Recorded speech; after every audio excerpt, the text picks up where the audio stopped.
Welcome to Smart Kids.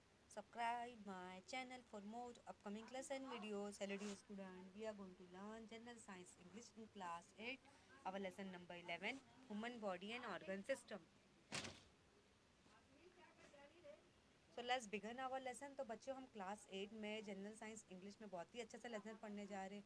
हमारे lesson का नाम है lesson number 11 human body and organ system. तो ये लेसन काफ़ी इंटरेस्टिंग है. इस लेसन को सुनने में काफ़ी आपको मज़ा आएगा.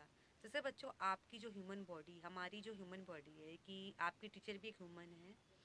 जैसे हम ह्यूमन बींग की बॉडी में सेंसरी ऑर्गन होते हैं, इंटरनल ऑर्गन होते हैं, एक्सटर्नल ऑर्गन होते हैं. तो उस ऑर्गन के सिस्टम में हम उसके बारे में जानेंगे. जैसे हमारी सेंसरी ऑर्गन में आइज़, नोज़, ईयर्स, टंग, स्किन आता है. हमारे इंटरनल ऑर्गन्स में जैसे हार्ट आता है, लंग्स आता है, किडनी आता है, ब्रेन आता है. एक्सटर्नल ऑर्गन में हमारे हैंड्स और लेग्स आते हैं, हेड आते हैं. Can you recall number 1 from what the organ system are made up of. अभी ये ऑर्गन बनते किससे हैं. Number 2 which organ system are present in human body.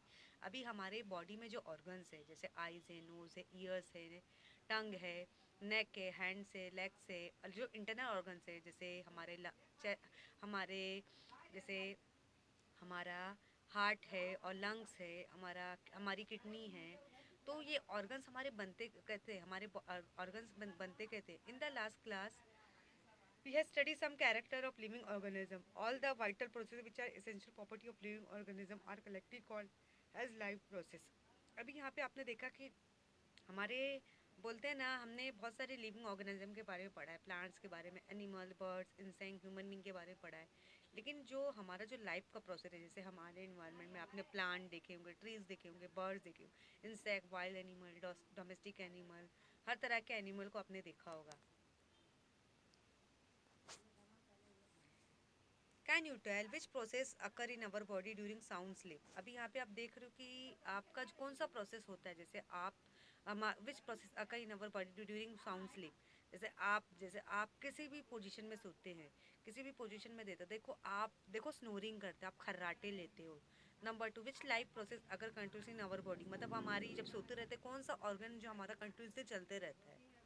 तो ये आपको लॉजिक करना है. जैसे आपका हार्ट बीट, जैसे अगर आपका हार्ट बीट स्टॉप हो जाएगा, आपका रेस्पिरेशन सिस्टम स्टॉप हो जाएगा, अगर आपका दिमाग काम करना बंद कर देगा, तो ऑब्वियसली जो ह्यूमन बींग है वो डेथ हो जाएगा, मर जाएगा. तो यहाँ पे जब आप भी सोते, जैसे जब आप सोते हो तो आपकी आइज़ तो क्लोज हो जाती है, आपके माउथ भी बंद हो जाते हैं, सब कुछ सारे ऑर्गन्स आपके रेस्ट करने लगते हैं, लेग्स, हैंड सब रेस्ट करते रहते हैं. लेकिन आपका जो वो ऑर्गन है जैसे हार्ट बीट आपका कंटिन्यूसली बीट करते रहता है और आप लगातार लंग से सांस लेते रहते हो. तो जो रेस्पिरेशन का प्रोसेस है वो कभी भी स्टॉप नहीं होता. चाहे चाहे आप जागते रहो या सोते रहो, ये रेस्पिरेशन का प्रोसेस हमारा चलते रहता है. लेकिन ये प्रोसेस कब बंद होगा, जब आप कंप्लीटली पूरी तरह से डेथ हो जाएगी, तब ये जो रेस्पिरेशन का प्रोसेस है वो बंद हो जाएगा. इसका मतलब ह्यूमन बींग की बॉडी डेथ हो जाएगी. Different organ in our body are working in groups so as to smoothly carry out various life process. These life process take place in various step. अभी यहाँ पे हमारे जो बॉडी में है, जैसे आइज़ है देखने का काम करती, ईयर्स है सुनने का काम करती, नोज से स्मेलिंग का काम करती है, हैंड से हम लिखते हैं, और हम हैंड से बहुत सारी चीज़ें काम करते हैं, हम उठाते हैं, खींचते हैं, लेग से हम दौड़ते हैं, चलते हैं, वॉकिंग करते, रनिंग करते. हमारे जितने भी बॉडी में सिस्टम है, जितने भी ऑर्गन्स हैं, उनको अपना एक टास्क दिया गया है. जैसे हमारे स्टमक है, हमारा इंटेस्टाइन है, स्मॉल इंटेस्टाइन, उसमें डाइजेशन का प्रोसेस होता है. हमारा माउथ है, माउथ में टीथ है, टंग टेस्ट करने का काम करता है, टीथ च्यूइंग का, बाइट करने का काम करता है. Specific organ carry out the specific stake, मतलब हर तरह के जो ऑर्गन है वो अपना अपना काम ले रहे हैं. Group of organ working together to perform scientific person is called as organ system. मतलब जो भी ग्रुप ऑफ ऑर्गन्स हमारे मिल के काम करते हैं उसे हम क्या बोलते हैं, ऑर्गन सिस्टम. जो हमारा जो ऑर्गन सिस्टम है ना, जैसे हमारा ब्रेन काम कर रहा है, मैसेज दे रहा है. ब्रेन तो हेड ऑफ द ऑर्गन है कि वो हर सारे ऑर्गन को ऑपरेट करता है. जैसे क्लास में आपको टीचर ऑपरेट करती है, जैसे हमारे क्लास में हेड मिस्ट्रेस होते हैं, वो सारे टीचर्स को ड्यूटी देते हैं जैसे कौन से टीचर को क्या पढ़ाना है. साइंस पढ़ाना है, मैथ्स पढ़ाना है, हिंदी पढ़ाना है, म्यूज़िक सिखाना है, मराठी पढ़ाना है, इंग्लिश पढ़ाना है. तो इस तरह हमारा जो ब्रेन है वो भी सारे ऑर्गन्स को अलग अलग काम दे दिया. जैसे आइज़ को देखने का काम दे दिया, ईयर्स को सुनने का, लंग्स को रेस्पिरेशन का काम दे दिया, चेस्ट को यहाँ पे जो हार्ट को बीट करने का काम दे दिया, स्टमक को में डाइजेशन हमारा जो प्रोसेस होता है, किडनी में जो हमारा जो है यूरिन फ़िल्टर होता है, तो इस तरह के जो ऑर्गन्स को काम दिया गया है, various organ system like digestive, respiratory, circulatory, nervous, excretory, reproductive, skeletal, muscular are etcetera are functioning in our body. मतलब हम हमारे जो वेरियस ऑर्गन के सिस्टम है, जैसे हमारी बॉडी में डाइजेशन का प्रोसेस होता है, जैसे हम जो फूड जो हम खाना जो खाते हैं तो हमारा जो फूड है स्टमक में डाइजेस्ट होता है। रेस्पिरेटरी जैसे हम सांस लेते छोड़ते रेस्पिरेशन का प्रोसेस होता है। सर्कुलेटरी जैसे हमारा जो ब्लड है पूरा फुल बॉडी में सर्कुलेट होता है। नर्वस मतलब हमारा जो नर्वस सिस्टम है, जैसे नर्वस सिस्टम जो हमारे ब्रेन से कनेक्टेड कि हम क्या सोच रहे हैं, हम क्या कर रहे हैं, हमें क्या करना है। एक्सक्रीटरी सिस्टम मतलब यहाँ पे जो हमारा जो वेस्ट प्रोडक्ट है हमारे बॉडी से टॉयलेट के थ्रू, यूरिन के थ्रू और आपका जो है पॉटी के थ्रू बाहर आएगा। रिप्रोडक्टिव सिस्टम जैसे हम रिप्रोडक्टिव सिस्टम जैसे न्यू जो बेबी है वो बॉर्न होता है। स्केलेटल सिस्टम जैसे हमारी जो हड्डियाँ होती है वो किस तरह काम कर रही है। मस्कुलर सिस्टम जैसे आपकी जो मसल्स है, जैसे आप भी कोई भी काम कर रहे हो, एक्टिविटी कर रहे हो, आप एक्सरसाइज कर रहे हो, तो इसमें आपके मसल जो है काम करनी चाहिए। तो ये हमारे बॉडी के फंक्शन है। Can you recall which different organ perform the function of breathing in the body of animal. अभी यहाँ पे जो अभी ये ह्यूमन बींग के बॉडी का प्रोसेस होता है, जैसे एनिमल्स आपने देखा होगा, डॉग को देखा होगा, कैट को देखा होगा, स्पैरो को देखा होगा आपने अपने इन्वायरमेंट में। Energy is essential to operate all the life process in human body. जैसे हम यू आर ह्यूमन बींग, हम जैसे हम अर्ली मॉर्निंग उठते हैं, हम जैसे फ्रेश होते हैं, ब्रेकफास्ट करते हैं, वॉशरूम जाते हैं, तो हमारा सबसे पहले क्या होता है, हम ब्रेकफास्ट जो हमारा जो एसेंशियल रहता है, हम ब्रेकफास्ट में हम एग खाना पसंद करते हैं, ब्रेड खाना पसंद करते हैं, सैंडविच खाना पसंद करते हैं, फिर चाय पीना पसंद करते हैं। एनर्जी प्रोडक्शन और occur with the cells need the supply of soluble nutrient and oxygen for this purpose. This supply take place with the help of respiratory and circulatory system.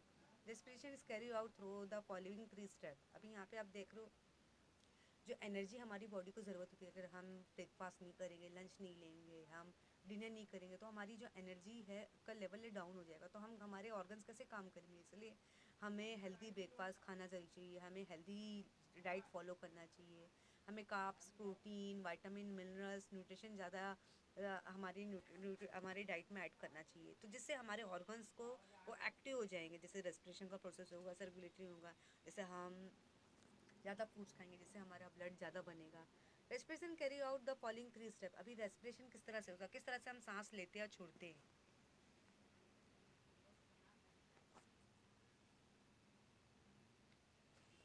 External respiration, inspiration inhale, inspiration inhalation. Air is taken in through nose and send towards the lung through the trachea wind pipe. जैसे हम सांस लेते हैं, जैसे हमें oxygen किससे मिलता है, प्लांट से मिलता है। जैसे हम नाक से सांस लेते हैं और हम बोलते हैं नाक से भी सांस छोड़ते भी हैं। हम लंग्स के थ्रू सांस अपने फेफड़ों की मदद से, हम जो ट्रैकिया होती है हमारी, जो विंड पाइप होती है, उसकी मदद से हम सांस लेते हैं और छोड़ते भी हैं। ये हमारा इनहेलेशन हो गया। जैसे हमने सांस लिया, सांस को हमने अपनी बॉडी तक, हमारी हमारी जो एयर है वो फ्रेश ऑक्सीजन है हमारी बॉडी तक गई। Be expiration and exhalation, oxygen from the inspire air goes into blood carries the carbon dioxide from various part of the body towards lung. This air is given out by exhalation। जैसे acceleration का हमारा काम क्या रहता है, जैसे oxygen हमारी जो है, जैसे हम सांस जब छोड़ते हैं, एक्सपिरेशन जो हमारा होता है, तो जो हमारा जो ऑक्सीजन है वो ब्लड तक जाता है। और जो ब्लड है कार्बन डाइऑक्साइड जितना जो हमारे बॉडी से जो एक्सक्रीट होता है, मतलब ये हम सांस को छोड़ते हैं। Both of this process occurring with the help of lungs are collective called accident respiration. मतलब हमारा जो क्या है, जैसे जैसे इनहेलेशन भी हो रहा है, एक्सपिरेशन, इंस्पिरेशन भी हो रहा है, एक्सपिरेशन भी हो रहा है। इनहेलेशन मतलब सांस लेना, हम सांस को ले रहे हैं, जैसे हम नाक के थ्रू, नोज के थ्रू ले रहे हैं। सांस हम कैसे छोड़ रहे हैं, हम जैसे हम कार्बन डाइऑक्साइड हम हमारे बॉडी से कैसे निकलती है, उस तरह हम सांस को भी छोड़ते हैं। तो ये हमारा एक्सटर्नल रेस्पिरेशन है। Use of brain power. How do the organism like amoeba, earthworm, cockroach, plants, various aquatic animal, birds respire? Prepare a chart. अभी आपको फाइंड आउट करना है, जैसे आपने एनिमल्स देखे होंगे, अमीबा देखा होगा, अर्थवर्म देखा होगा, कॉकरोच देखा होगा, प्लांट देखा होगा, ऐसे पानी में रहने वाले एनिमल्स देखे होंगे, बर्ड्स देखे, वो उनका वो किस तरह सांस लेते हो, आपको उसका चार्ट बनाना है।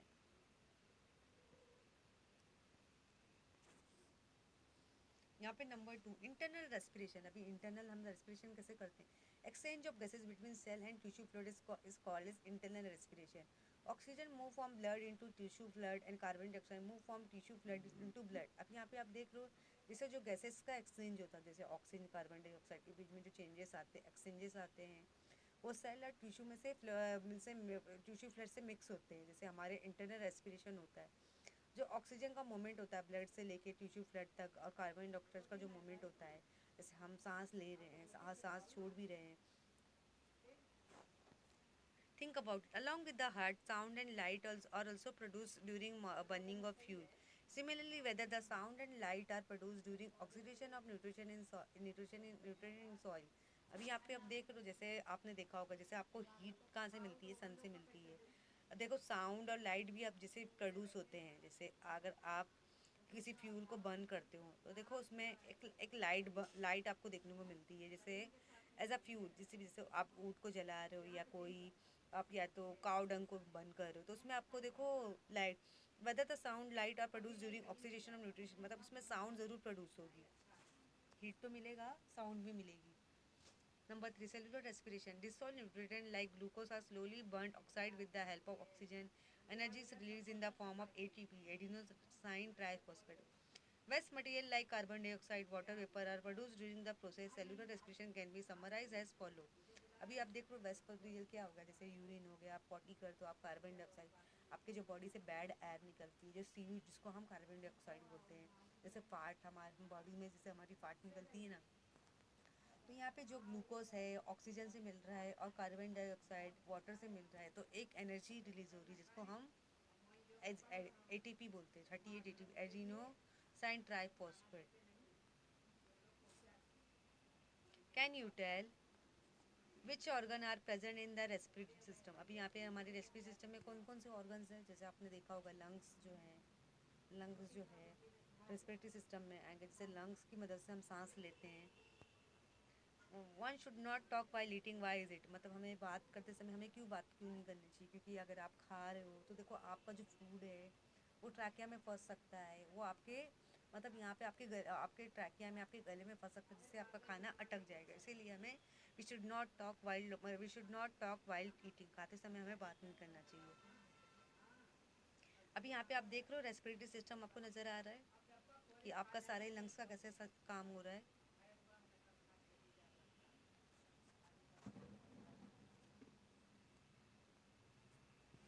रेस्पिरेटरी सिस्टम देख रहे हो, स्ट्रक्चर और फंक्शन देख रहे हो, जैसे आप नोज, रेस्पिरेटरी सिस्टम है, respiration begin with knows.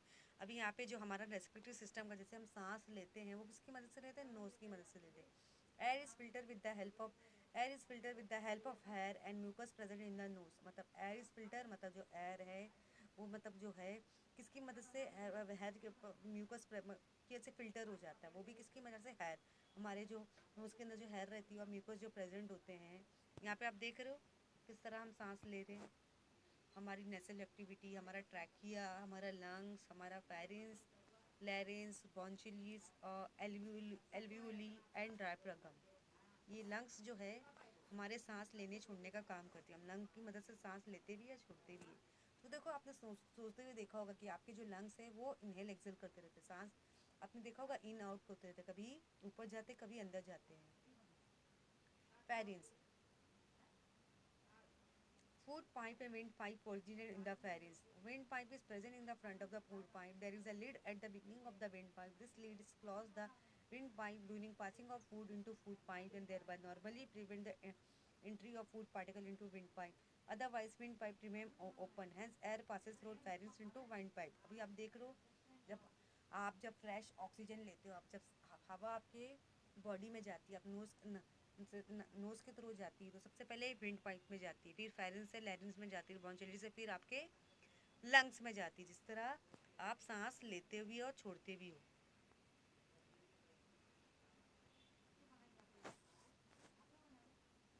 Wind pipe is fallen at the beginning due to sound box. Wind pipe bifurcate wind pipe wind pipe bifurcate in the thorax. One branch enter the light right hung and other into the left hung। अभी आप देख रहे हो wind pipe देख रहे हो।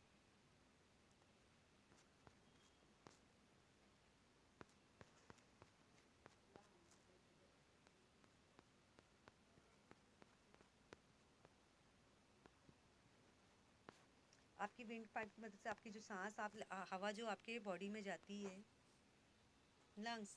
Lungs present on the either side of the heart in thoracic cavity. Maximum area of thoracic cavities occupy lungs and they cover the maximum part of each. Each lung has double layer covering. It's called pleura. Lungs are elastic like sponge. Lungs are made up of many small compartments called as alveoli. Rich network of capillaries present around each alveoli. अब यहाँ पे आप देख रहे हो जो lungs आपका है, जहाँ से जिसकी वजह से आप सांस लेते हो और छूटते हो। तो यहाँ पे आपको एक ये नज़र आ रहा है, एल्वेली आपको नज़र आ रहा है। आप देख रहे हो कैसे, यहाँ पे आप देख रहे हो, यहाँ पे कैपिलरी बनी है जिसको हम एल्वेली बोलते हैं, जो लंग के साइड में ही प्रेजेंट होता है। Wall of alveoli and capillary are extremely thin. अभी जो वॉल ऑफ एल्वेली है वो काफ़ी क्या है, काफ़ी पतली है। Gases exchange can easily take place across the thin wall. मतलब जो गैसेस का एक्सचेंज होता है, जैसे हम सांस लेते छोड़ते हैं, कार्बन डाइऑक्साइड हमारी बॉडी से निकलती है, ऑक्सीजन हमारी बॉडी में जाती है। The exchange can easily take place across towards thin wall. As large number of alveoli present in lung, अभी lung larger surface available for gases exchange. जैसे लार्ज सरफेस ऑफ वो एल्वेली की का space रहता है, प्रेजेंट रहता है, जहाँ पे गैसेस एक्सचेंज होता है। Transport into capillary in and out air passage and RBC red blood cell. जैसे हवा बाहर अंदर बाहर जाती है। तो यहाँ पे आप देख रहे हो human respiratory system and alveoli, यहाँ पे आप देख रहे हो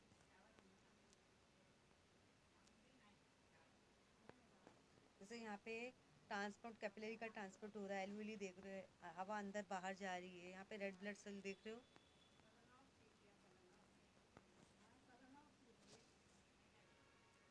exchange of gases in lungs, जैसे यहाँ पे गैसेस का एक्सचेंजेस हो रहा है। Gases exchange occur continuously while blood is circulating around the alveoli. अभी यहाँ पे gases exchange an iron containing protein है।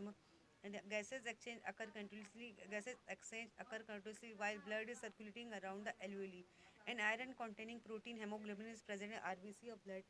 Hemoglobin absorbs the oxygen from air within alveoli. Simultaneously, carbon dioxide and water vapor move from blood into alveoli. Thus, oxygen is taken into blood and carbon dioxide and water vapor are removed from the blood and given out exhalation.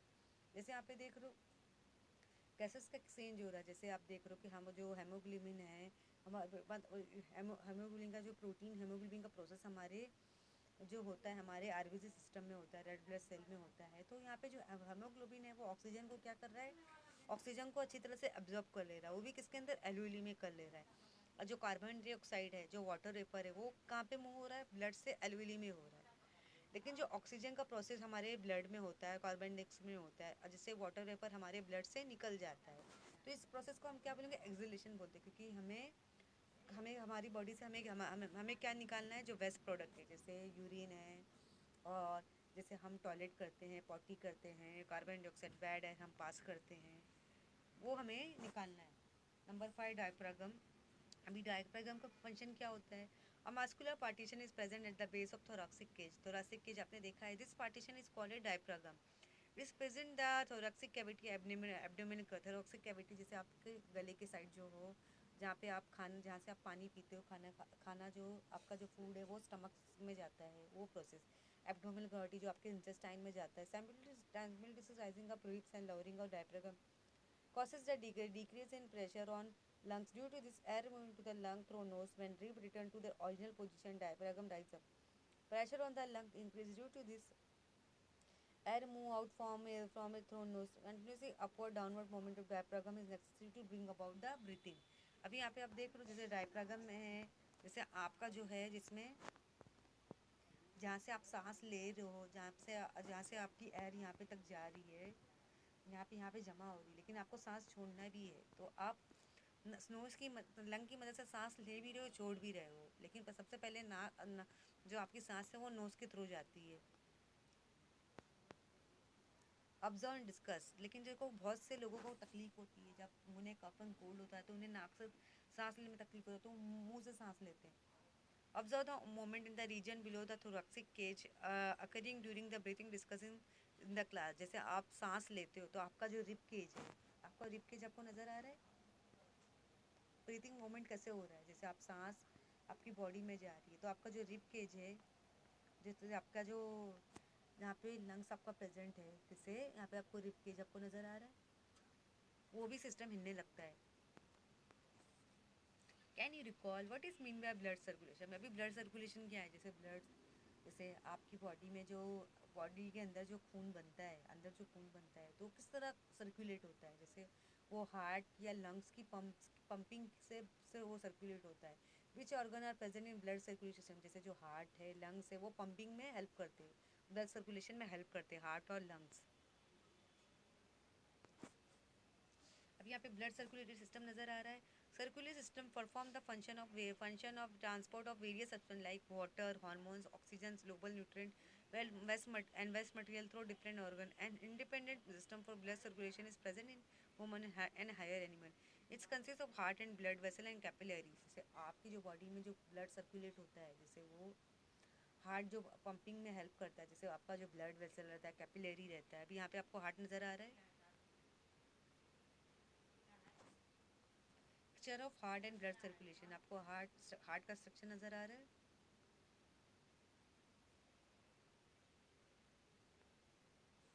जैसे यहाँ पे systematic aorta है, left pulmonary artery है, left atrium है, left वेंटिकल है, यहाँ पे आपको नज़र आ रहा है। यहाँ पे लेफ्ट एट्रियम और राइट एट्रियम आपको देखने को मिल रहा है, और यहाँ पे लेफ्ट पल्मोनरी आर्टरी और राइट पल्मोनरी आर्टरी देखने को मिल रहा है। लेफ्ट एट्रियम, राइट एट्रियम देखा, लेफ्ट वेंटिकल देखा आपने, राइट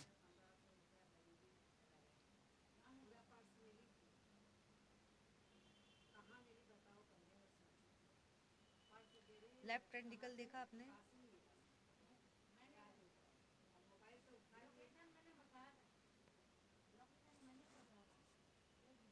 राइट पल्मोनरी वेन देखा आपने, ट्राइस्कस्पिड वेलवे राइट वेंटिकल देखा आपने, left ventricle, right ventricle, semilunar valve of systematic aorta, superior vena cava और इंफीरियर वेना कावा देखा। ये हमारे हार्ट की structure of heart and blood circulation, किस तरह हमारा मतलब हार्ट हमारी हेल्प करता है ब्लड सर्कुलेट करने में। Heart structure and function, heart is present almost at centre in thoracic cage. मतलब हार्ट हमारा कहाँ प्रेजेंट होता है? हमारे थोरैक्सिक केज में, जैसे हमारे हार्ट के बीच, हमारे चेस्ट के बीच में प्रेजेंट होता है। हमारा जो लंग्स है ना, चेस्ट के बीच में प्रेजेंट होता है। और हमारे हार्ट का जो शेप रहता है, आपकी आपके आप जैसे आप कभी अपने हैंड को फोल्ड करोगे, हैंड को फोल्ड करोगे तो ये आपके जो हैंड का जो साइज है वो साइज का आपका हार्ट है। It is present behind the ribs and between the two lungs, slightly inclined on left side. जैसे आपका जो रिब्स है, जहाँ पे जिसको हम चेस्ट बोलते हैं, जैसे आपका टू लंग्स के बीच में वो प्रेजेंट है। Size of heart is to equal to own fist and is weight about is 360 gram. जैसे हमारा जो साइज का हार्ट है, हमारे जो फिस्ट है, जैसे अगर आप अपने हैंड को फोल्ड करोगे, जो आपका साइज़ है वो साइज़ का आपका हार्ट रहेगा, और इसका वेट 60 ग्राम रहेगा। It is cover by double layer peritoneal membrane. मतलब वो डबल पेरिटेनियल मेम्ब्रेन उस पे है। A fluid is present between two membrane due to which heart is protected from friction and mechanical shock. मतलब यहाँ पे जो फ्लूइड प्रेजेंट रहता है वो भी टू मेम्ब्रेन्स उसमें रहते हैं, जैसे जैसे फ्रिक्शन का काम करते हैं, मैकेनिकल शॉक का काम करते हैं। यहाँ पे हमारा जो ब्लड है किस तरह पंप होता है, किस तरह फैलता है हमारी बॉडी में। Human heart is muscular organ, is made up of involuntary cardiac muscle, they contract relax with the different rhythm. This is called beating of heart. जैसे हमारा जो जिस तरह हम सांस लेते छोड़ते हैं, हमारा हार्ट के एक मस्कुलर ऑर्गन है, लेकिन वो कार्डियक मसल से बना होता है। जैसे वो कांटेक्ट भी करता है, रिलैक्स भी करता है। बीटिंग में कांटेक्ट भी होता है, रिलैक्स भी होता है। जैसे कभी हम बहुत तेज़ भागते को बहुत ज़्यादा काम किए तो हमारा, या कभी हमारे अंदर फियर हो जाता है तो हमारा हार्ट बीट काफ़ी फास्ट हो जाता है। लेकिन कभी हम रिलैक्स हो जाते हैं तो हमारा हार्ट बीट नॉर्मल हो जाता है। तो ये क्या है? Beating of heart. Internally, heart is divided into left and right component by vertical partition. Each of these components is again divided into two chambers. Thus, in all, heart consists of four chambers. Upper chamber are called atria, singular atrium, and lower chamber are as called atrium. अभी यहाँ पे आपको heart का structure नजर आ रहा है। हमारे हार्ट में कौन कौन से चैम्बर होते हैं? जैसे हमारे हार्ट में 4 चैम्बर्स होते हैं, जिसको अपर चैम्बर को हम क्या बोलते हैं? एट्रिया, एट्रियम बोलते हैं, सिंगल एट्रियम बोलते हैं। लोअर चैम्बर को हम वेंट्रिकल बोलते हैं। यहाँ पे आपको देखने को मिल रहा है एट्रियम, आपको देखने को मिल रहा है। Blood vessel. Blood vessel structure and function. Heart is beating continuously.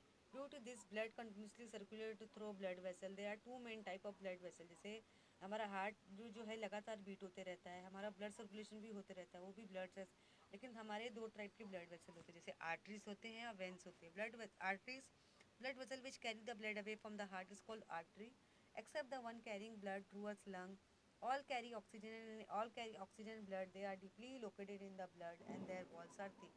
These vessels do not have valves. अभी यहाँ पे आर्टरीज देख रहे हो, जो आर्टरीज जो रहते हैं वहाँ पे जो ब्लड फ्लोइंग का काम होता है, जैसे वो क्या करते हैं, वहाँ से ब्लड फ्लो होता है, जैसे लंग के थ्रू हमारा जो ब्लड फ्लो होता है, जैसे वो क्या कैरी करते हैं, ऑक्सीजन ब्लड को कैरी करते हैं, मतलब वो कहाँ पे लोकेट हुए रहते हैं, वॉल पे हमारी बॉडी में फिक्स होते हैं, मतलब उनके हलवेस नहीं होते हैं जहाँ से।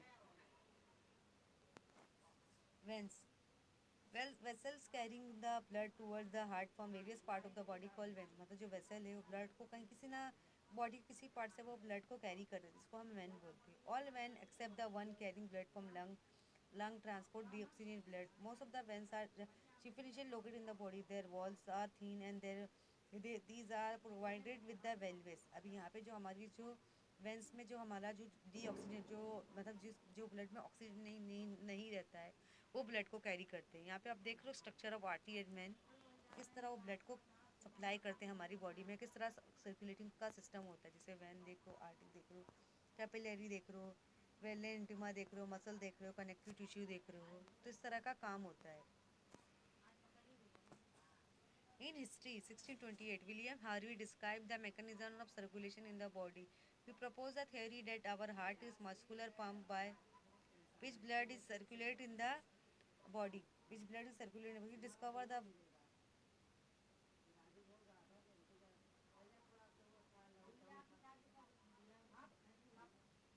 We discover the working mechanism of valves of the heart. जैसे आप देख रहे हो, जो विलियम हार्वी है, मतलब वो एक साइंटिस्ट थे, उन्होंने 1628 में मतलब उन्होंने इस पर मतलब एक सर्च की थी, एक थियरी सर्च की थी कि हमारा जो हार्ट है किस तरह हेल्प करता है ब्लड सर्कुलेट करने में, कैसे ब्लड को पंपिंग करवाता है पूरे ऑर्गन्स में। जैसे वो आर्टरी और वेंस काफ़ी हेल्प करते हैं। जैसे कैपिलरी आप देख रहे हो, कैपिलरी से आप देख रहे हो, जैसे यहाँ पे आर्टरी है, कैपिलरी से वेन है, टूवर्ड्स द हार्ट है, फ्रॉम द हार्ट है, ये हेल्प करते हैं। थिंक अबाउट इट, यहाँ पे आपको करना है, देखो सोचना है। Why the veins are provided with the valves, why the arteries have equal, मतलब वेंस के वेलवेज क्यों होते हैं और आर्टरीज की वॉल्स इतनी थिक क्यों होती है, आपको ज़रा सोचना है।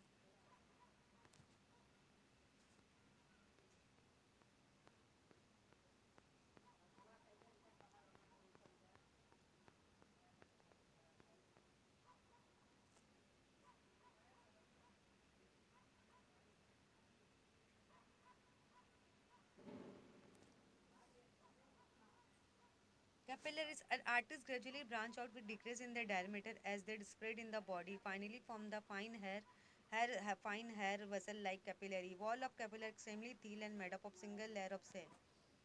Due to this exchange of material between capillary and cells oxygen become easy. During the exchange, the oxygen, nutrient, hormone, vitamins, etc. are sent towards the cell as waste material the cell move into the blood. Capillary unite together to form the vessel of more diameter called as veins. Capillary network is present in each organ. अभी जो capillary है वो भी blood supply का काम करते हैं, blood circulation का काम करते हैं। Do you know?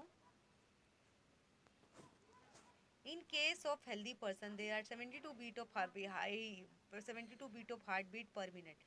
Rate of heartbeat increase due to physical exercise and emotion. जैसे एक जो healthy human being रहता है उसका heartbeat per minute में 72 times beat होता है। जैसे एक healthy जो person होता है जो रहता है, मतलब जैसे अगर ज़्यादा आप एक्सरसाइज कर रहे हो या ज़्यादा आप इमोशन हो जा रहे हो। Similarly it has been observe that it decreases during the rest and sleep. जैसे number of beats is more in case of infant. जैसे आप देख रहे हो, जब आप सो जाते हो, जब आप सोने लगते हो या आपकी बॉडी रेस्ट में आ जाती है तो आपका हार्ट बीट स्लो हो जाता है। लेकिन जो इन्फेंट बेबी होता है उसका हार्ट बीट काफ़ी फास्ट होता है। Two types of beats are heard during the heart beat. One is describe as lub, other is dub. मतलब अगर आप हार्ट बीट सुनोगे तो आपको कैसा लब डब, जैसे जो आप डॉक्टर के पास जाते हो या आप क्लिनिक या हॉस्पिटल में गए होंगे तो देखो डॉक्टर जो सेटिस्कोप लगाता है पेशेंट को, देखो उसको जैसे साउंड बीट की हार्ट बीट की आवाज़ आती है लब डब। तो जैसे पहला वाला जो साउंड क्या था लब, दूसरा क्या था डब।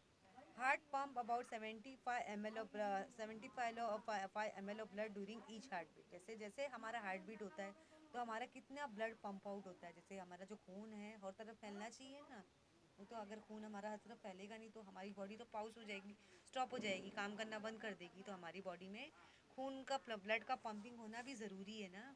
तो इसीलिए जब हमारा हार्ट बीट होता है तो हम जब एक हार्ट बीट होता है, जैसे एक बीट होता है तो हमारा उस टाइम हमारा कितना ब्लड पंप होता है, 75 ml।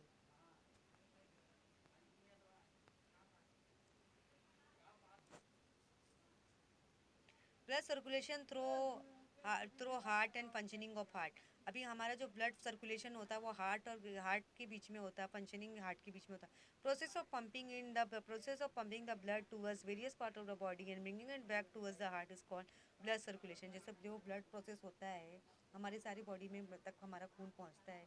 So is to maintain the continuity in circulation heart alternative contract relax consider single contraction relaxation heart consider as single heart beat. जैसे हमारा जो कॉन्टैक्ट रिलैक्सेशन होता है हमारा हार्ट बीट होता है। Try this material 2 feet long rubber tube material 2 feet long rubber tube with a small aperture stop watch a funnel। जैसे अगर आप वॉकिंग कर रहे हो तो देखो किसी किसी के पास हैंड वॉच होती है, स्टॉपर वॉच वाली होती है, वो देखते हैं कि वो कितने मीटर तक वो वॉक कर पाएंगे। Fit a funnel at one end of the rubber tube end की number 2 keep the wind wide mouth of the funnel on the left thorax। Number 3 bring the other end of the tube near the ear to hear the sound। Record the number of beat per minute using the stop watch. जैसे बहुत सारे लोगों के पास smart watch आने लगी है, देखो उन्हें भी अपनी हार्ट बीट नज़र आते हैं और ऐप्स निकल गए कि जिन्हें अपने उनके दिल की धड़कनें वो खुद खुद सुन सकते हैं कि उनका हार्ट बीट कैसे बीट हो रहा है। अगर आप गौर से सुनोगे तो ज़रूर आपकी दिल की धड़कनें आपको ज़रूर सुनने को मिलेंगी।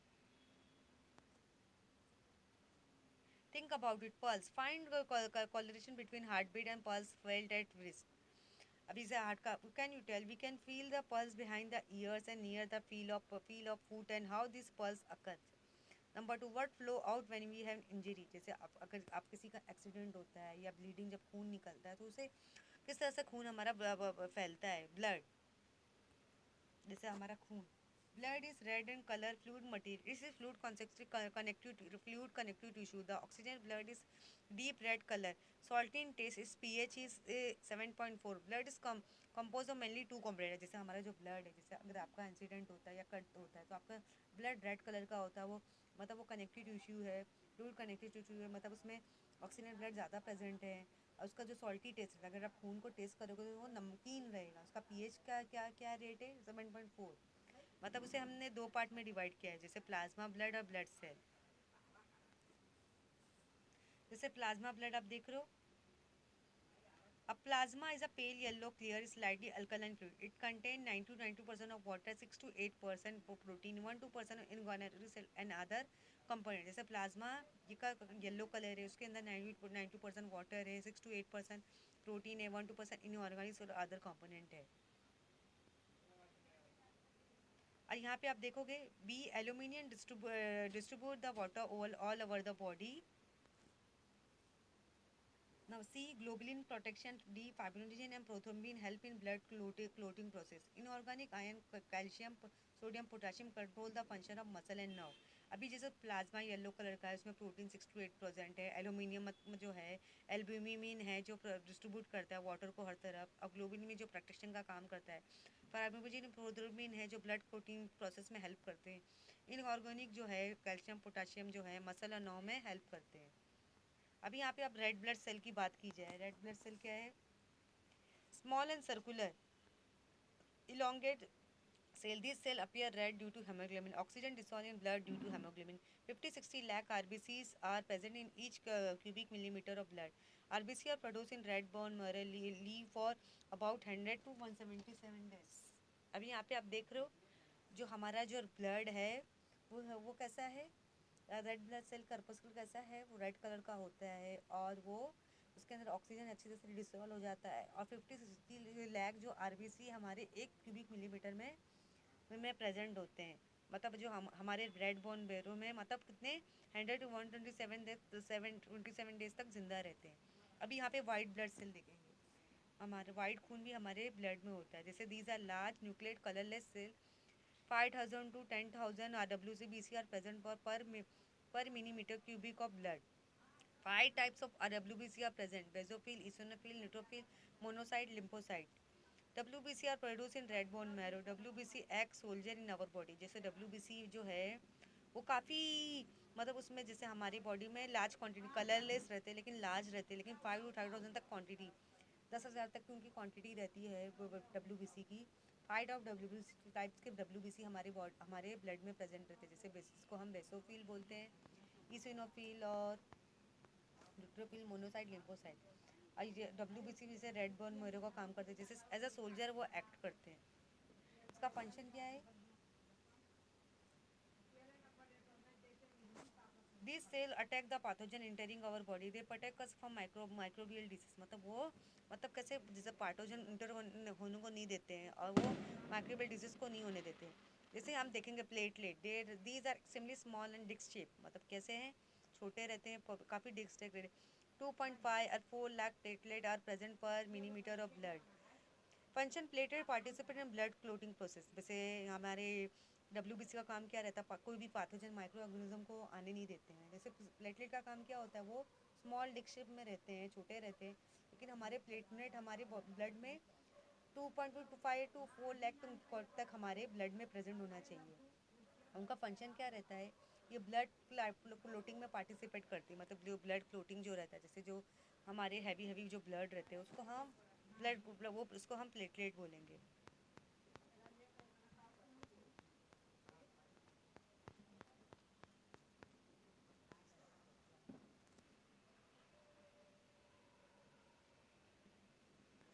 Function of blood, transport of gases, the oxygen carried out by blood from lungs to via cell in various part of blood body and oxygen carbon dioxide from tissue to lung। मतलब वो क्या करते हैं? Oxygen को मतलब oxygen को supply करते हैं ब्लड तक, ताकि वो लंग्स टू बाकी के बॉडी पार्ट्स में जाए।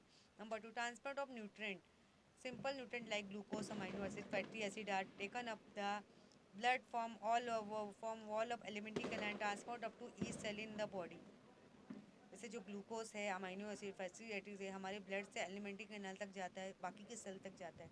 Number 3, transport of waste material, nitrogen waste like ammonia, urea, creatinine are release by tissue into blood which carries those to kidney for excretion. जैसे किडनी से वेस्ट मटेरियल निकलता है हमारा, urea, हमारा टॉयलेट जो करते हैं वेस्ट प्रोडक्ट निकलता है, वो उसका काम करते हैं। अभी यहाँ पे number 4, protection. Antibodies are produced in the blood and they protect the body from microbe and other harmful particles। जैसे जो एंटीबॉडीज़ जो रहते हैं हमारे ब्लड में और हमारे माइक्रोब जो harmful particles. Number 5, transport of enzyme and hormone, blood transport the enzyme and hormones from site of the production to site of their each action। Number 6, thermoregulation, body temperature maintained constant at 30 degrees Celsius by vasodilation and vasoconstriction। जैसे जो body temperature रहता है 37 degree से वासो conjunction का। Number 7, maintaining the balance of minerals like sodium potassium in the body. जैसे जो minerals रहते हैं वो मेंटेन का काम करते हैं। Number 8, if bleeding occur at the injury, platelet protein like protein call fibrinogen of blood form a clot seal the injury. जैसे अगर कोई एक्सीडेंट होता है तो काफ़ी ब्लीडिंग हो जाती है, तो हमारा प्लेटलेट काफ़ी कम हो जाता है। Human blood group, depending upon the materials, proteins like antigen, antibody, different blood group are formed। There are four main group of human blood: A B A B O। जैसे इस तरह के हमारे ब्लड ग्रुप होते हैं ना, जैसे हमारे क्लास का डिवीजन होता है ABCD रहता है, उस तरह ब्लड का भी ग्रुप है A और पॉजिटिव और negative. Besides there are two types of RH, negative and positive of each of the four group। Thus all 8 group are formed, positive and negative. जैसे हमारा ए नेगेटिव भी होता है, पॉजिटिव भी, हमारे ब्लड का एक ग्रुप है। तो ब्लड डोनेशन में हम देखेंगे blood person a meet an accident, bleeding occur through wounds, many times blood transfusion is necessary during the surgical operation। Similarly blood is transferred in case of patient of anemia, thalassemia, cancer too। Blood transfusion carried out to compensate the blood shortage in body, this is called blood transfusion। अभी यहाँ पे blood donation, बहुत सारे लोग जो healthy person रहते हैं वो ब्लड डोनेट करते हैं। बहुत से ऐसे भी पेशेंट जिनका एक्सीडेंट हो जाता है, जिनकी सर्जरी होती है, जिनका खून काफ़ी बह जाता है, तो उन्हें खून की ज़रूरत होती है। तो बहुत से लोगों को खून की ज़रूरत पड़ती है, तो वो ब्लड डोनर मतलब ब्लड जब खून लेते हैं, मतलब खून ब्लड बोरो करते हैं कि हमारा ब्लड हमारी बॉडी में हमारी बॉडी में बॉडी के लिए बेनिफिट हो। फ़ायदेमंद हो। तो यहाँ पे हम जैसे किसी का एक्सीडेंट हो गया या किसी की सर्जरी हो रही है और किसी को थैलेसीमिया की बीमारी है, तो एनीमिया की है, तो हमारा उसमें ब्लड सप्लाई का काम होता है जिसको हम ब्लड डोनेशन बोलते हैं। From where the blood is supplied for blood transfusion. Blood bank. Blood is collected in blood bank by specific method from healthy person supplied to the needful person. If the collected blood is not to be used immediately, it can be stored for some days in refrigerator. अभी यहाँ पे blood bank बनाया गया है, जैसे जो healthy person रहते हैं तो उसे ब्लड को डोनर करना चाहिए, जैसे किसी को ज़रूरत है। अब तो ब्लड को कहाँ रखा जाता है, रेफ्रिजरेटर, ताकि वहाँ पे हमारा जो खून है वो ख़राब ना हो। Blood donor person who donate the blood is refer as blood donor, मतलब जो भी पर्सन ब्लड को देना चाहता है उसे हम ब्लड डोनर बोलते हैं। अभी यहाँ पे blood recipient, person who receive the blood is refer as recipient, मतलब जो खून लेता है। जैसे हमारा किसी एक्सीडेंट में हमारा खून बह गया है या हमें काफ़ी खून की ज़रूरत है या हमारा किसी बीमारी में हमारा ब्लड काफ़ी लॉस हो गया है, तो हम ब्लड रिसिपेंट में आएंगे। Person of the blood group O can donate the O can donate blood to the person having any other blood group, whereas a person with AB blood group can receive the blood from the person with any other blood group. Hence, the person of blood group O is called the universal donor. The person with blood AB group AB is called a universal recipient. अभी यहाँ पे जो जिसका O positive रहेगा वो हर किसी से blood ले सकता है, लेकिन जो AB है वो सिर्फ वो खून ले सकता है, दे नहीं सकता।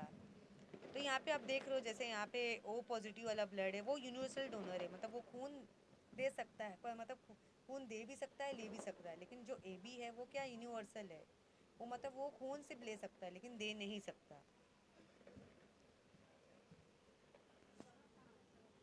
Blood group are hereditary, depend upon the genes and inherit from the parents.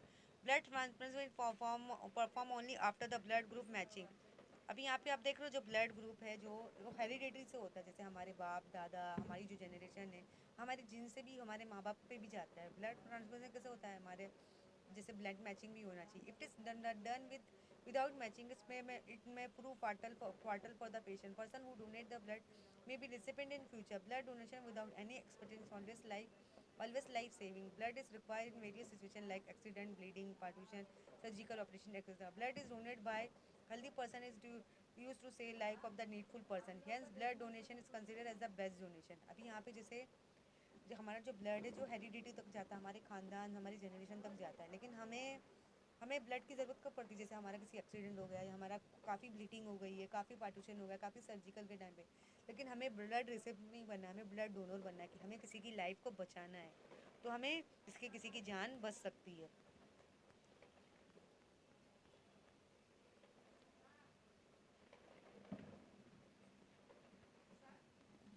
Collection, visit the blood bank in your area, collect more information about the blood donation. जैसे आपके इधर कोई आपके इधर कोई ऐसा कोई लैब होगा जहाँ पे ब्लड टेस्ट होता है, वहाँ पे देखो ब्लड बैंक बनाए होंगे जहाँ पे वो हर हर ग्रुप का रखते हैं, ए ग्रुप का, बी ग्रुप का, हर ग्रुप का ब्लड वो रखते हैं जो मैच कर सके। Blood pressure,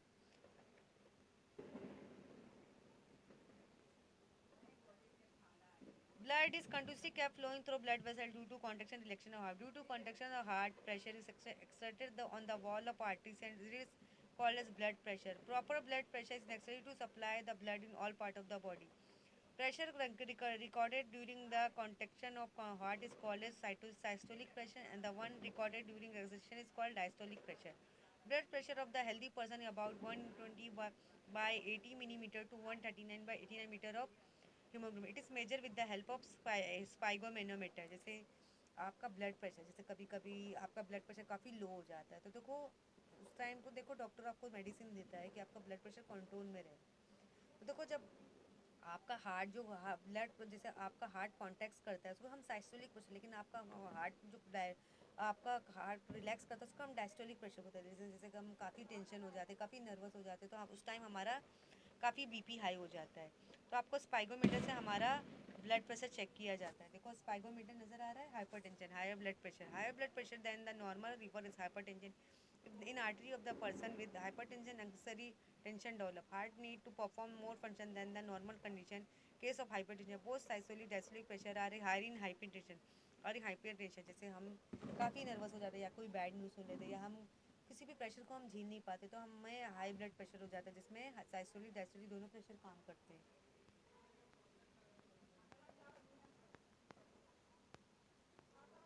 always remember, blood production occur continuously in our body. Number about 350 ml of blood is collected from a 50 ml of blood is collected from a person during donation, and our body restore the fluid part of it within 24 hours. जैसे blood circulation का process हमारी body में होता रहता है, लेकिन हम 350 ml हम 350 ml ऑफ ब्लड हम जमा करके हम मतलब डोनेट कर सकते हैं। Pregnant and breast feeding women can not donate the blood. जैसे जो प्रेग्नेंट है, जो बेबी जो डिलीवर करने वाले, जो ब्रेस्ट फीडिंग, वो ब्लड डोनेट नहीं कर सकते। There is no trouble during after a blood donation. During after जैसे ब्लड डोनेशन के बाद आपको चक्कर जैसा फील होगा, मतलब 1 October is observe as national voluntary blood donation day. मतलब 1 अक्टूबर को हमारी कंट्री इंडिया में क्या मनाया सेलिब्रेट किया जाता है, वॉलंटरी ब्लड डोनेशन डे। जैसे 2 अक्टूबर को हम गांधी जयंती बनाते हैं, तो हम उस टाइम हम 1 अक्टूबर को हम national voluntary blood donation day बनाते हैं। Healthy person of age more than 80 years can donate the blood of for 3 to 4 times a year. मतलब जो हेल्दी पर्सन है, जो किसी किसी तरह की बीमारी नहीं है, तो वो साल भर में मतलब 1 ईयर में, मतलब वो जैसे हेल्दी है, यंग है, तो वो 3-4 बार वो साल में वो ब्लड डोनेट कर सकता है। अभी यहाँ पे आप देख रहे हो नॉर्मल ब्लड प्रेशर देख रहे हो, systolic pressure 90 to 190 millimetre, diastolic pressure 60 to 79, और प्राइमरी हाइपरटेंशन आप देख रहे हो 120 टू 139, और diastolic pressure 80 to 89। Hypertension stage क्या रहता है 140 टू 59, मतलब आपको वाकई बहुत टेंशन हो गया है। और डायस्टोलिक प्रेशर क्या हो जाएगा 90 टू 90 मिलीमीटर, और हाइपरटेंशन स्टेज 2 में 160 से ज़्यादा हो जाएगा, और 100 से ज़्यादा हो जाएगा, जिससे आपका ब्लड प्रेशर काफ़ी हाई हो जाएगा। ABO blood group was discovered by Carl Landstein in 1900. He won the Nobel Prize of 1930 for this discovery. Blood group AB was discovered by D. Castello and Spoolie in 1900. जैसे ये जो AB के किसने बनाया है, Karl लैंडस्टेन 1900 में बनाया, उन्होंने नोबेल प्राइज़ भी जीता। लेकिन AB किसने बनाया, डी कास्टेलो स्टर्ली ने 1902 में बनाया। Do you know hematology branch of medical science that deal with the study of blood hematopoietic organ blood disease called hematology?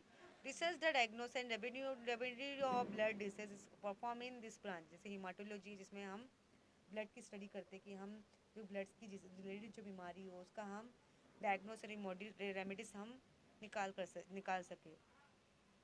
अभी यहाँ पे आपको क्या इन्फॉर्मेशन कलेक्ट करना है, visit in clinic near by your place, collect information about measurement of BP with the help of BP apparatus. अभी आपको एक छोटा सा एक्टिविटी करना है।